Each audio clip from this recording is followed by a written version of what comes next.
Hello, my name is Germana Ravanelli. I am coming to you from Vancouver Island, British Columbia, Canada.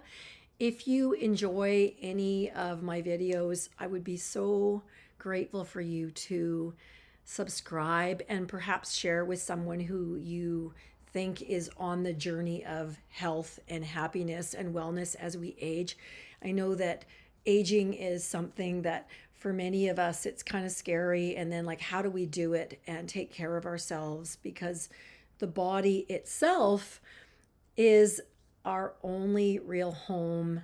We have a home that we live in, but yet the body that we live in determines the quality of our life. And so today's video is going to be a little bit about food and how to stay healthy as you age. I am almost 60 and I've been living and working in the health and wellness industry for well over 35 years. And what I've learned is that our body is a mirror of our thoughts, our beliefs, and what we put into it. And in the world that we live in now, you and I, we live in a world that is so contaminated with processed food and immediate gratification and quick, and they call them convenience foods. And the problem with convenience foods is they inconveniently destroy our health. And a lot of us get caught in this loop of being so busy that we don't actually consider our physical body's needs for nourishment. I am a nutritional therapist. I took training from the Nutritional Therapy Association in Washington. And the reason I took their training was because they would not receive monies from big corporations, also was, known as bribes. And about 97% of the education systems, they get bursaries or large amounts of monies from corporations with the caveat that if you receive this money, we want this to be in your curriculum. And all you have to do now is go out grocery shopping and look at what is normal. What is normal in the human condition is very, very depleted, exhausted, unwell human beings, because they are usually tired because they're not getting enough rest. They don't know how to take care of their physical body. They're mentally and emotionally exhausted. And then they just go for what's next. And it's usually something out of a bag or a package. And I get it. Unfortunately, that is part of the death spiral of aging quickly.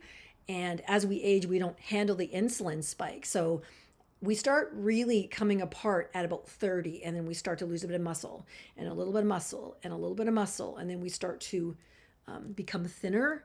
Less muscle means you have less capacity to move and less capacity to recover from an illness. So there's a few things that need to happen, and one of them is to look for the best quality food you can get, ideally protein from an animal that came from a real farm, not a feedlot animal.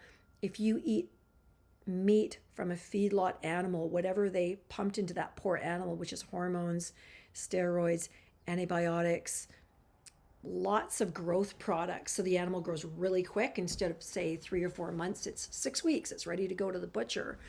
You are ingesting that.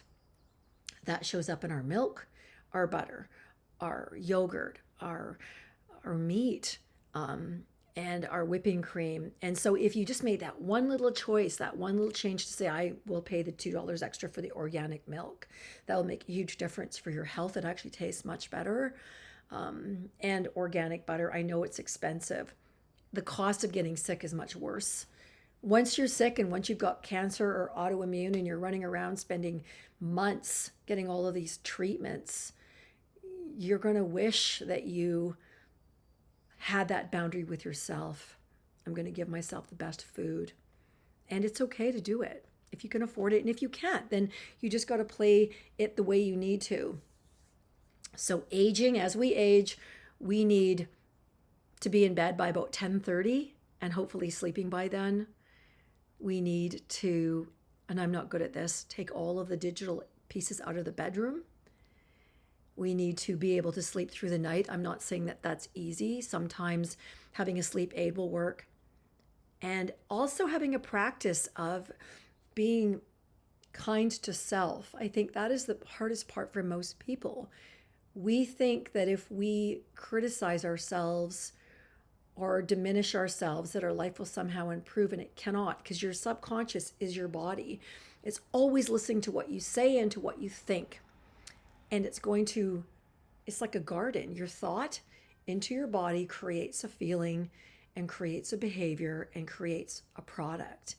So if you're saying to yourself, I'm sorry that you're scared, I'm sorry that you're hurt, I'm sorry that you're tired, and just kind of be gentle with that body, you'd be shocked at how quickly your health could improve if you made that little adjustment with your food and made sure that you were getting ideally minimum 30 grams of real protein at least 3 meals a day. Then you will preserve your body, because if you don't eat the protein, your body has to steal it off of your body. It has to steal it, and then you get less and less muscle mass, and then you get something called sarcopenia, which is muscle and bone wasting, and then you start to look like a candle. Falling comes, tripping comes, breaking the hip comes, concussions, all of that. Those are part of the aging curve. But you can slow that down with lifestyle. And obviously with, this idea is that you find a way to get at least 20 or 30 minutes of real strength training in. Because when you strengthen your body, it says, oh, we need this tissue, we need this tissue, we need this tissue, and it keeps it. And you can slowly add to it. So I'm hoping that some of this inspires you. I help people fix these problems. Usually by the time they come to me, they pay me to teach them this. And then I keep dripping on them day after day after day. So I'm hoping that something here inspires you to look for the organic milk. If you're drinking it or putting it in your coffee, look for the organic coffee. And if you can, buy food from the butcher where it shows you where that animal was raised. And there's quite a few of them here in this area. I love Meat Crafters, my favorite. And I know it's expensive. Being sick is way more expensive. So I'm going to ask you to, if you like this, like, share, subscribe. If you have a request, I do take requests. And I want to thank you for your time and your attention.